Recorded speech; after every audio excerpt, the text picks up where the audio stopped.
Le Seawarboat, c'est une solution qu'on a développée en partenariat avec l'entreprise CT2MC, qui est basée au Bourget du Lac, qui est constructeur en fait de ce type de produit à la base pour des eaux de surface, des lacs, etc.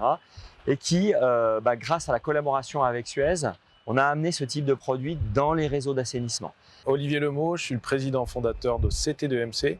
On est une société basée sur Savoie-Technolac et on fait du développement de produits innovants au service de l'environnement et notamment des drones aquatiques pour aller faire des inspections environnementales sur les lacs et les rivières et des produits canaux qui vont faire les inspections des espaces confinés et qui font un diagnostic patrimonial. C'est des solutions qui naviguent de façon autonome dans les réseaux. C'est le premier point très important, c'est-à-dire qu'on n'a pas à amener une énergie qui vont nécessiter le déplacement en fait, de ces produits. Et on peut les envoyer sur des grands linéaires sans accessibilité.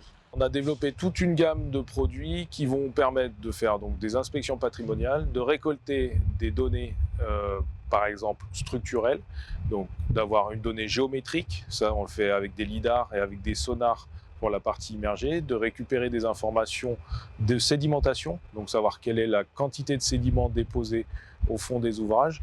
Et on travaille aussi sur d'autres axes qui sont captation de gaz, donc vérifier la présence d'H2S, vérifier que le collecteur n'a pas de défaut structurel, donc on fait ça par vidéo, donc une ITV un peu classique.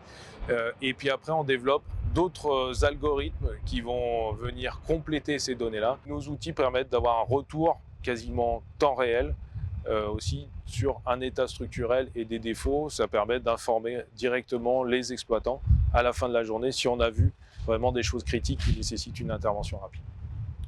Donc c'est en permanence en évolution pour arriver toujours à proposer des diagnostics qui puissent être réalisés assez simplement, pris en main assez simplement, depuis la surface également.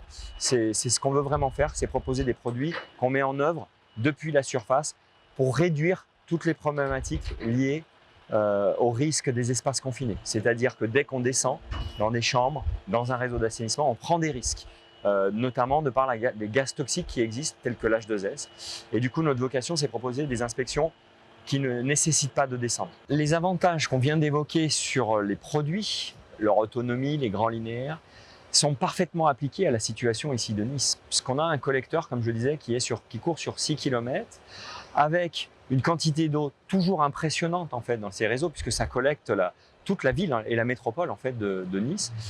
Et du coup, on a impossibilité dans ce cas de figure de pouvoir arrêter les effluents, de les dévoyer. C'est quasiment impossible, hormis mettre des pompages extrêmement importants pour pouvoir enlever les effluents, les repasser dans des canalisations qu'il faudrait poser temporairement et les acheminer à la station d'épuration. Et du coup, ce qu'on vient d'évoquer sur les produits, leur autonomie et tout, est tout à fait adapté puisqu'on laisse le réseau en service et en fonctionnement tel qu'il est. Et là, on passe ces solutions robotiques innovantes dans les réseaux sur des grands linéaires sans rien changer au fonctionnement.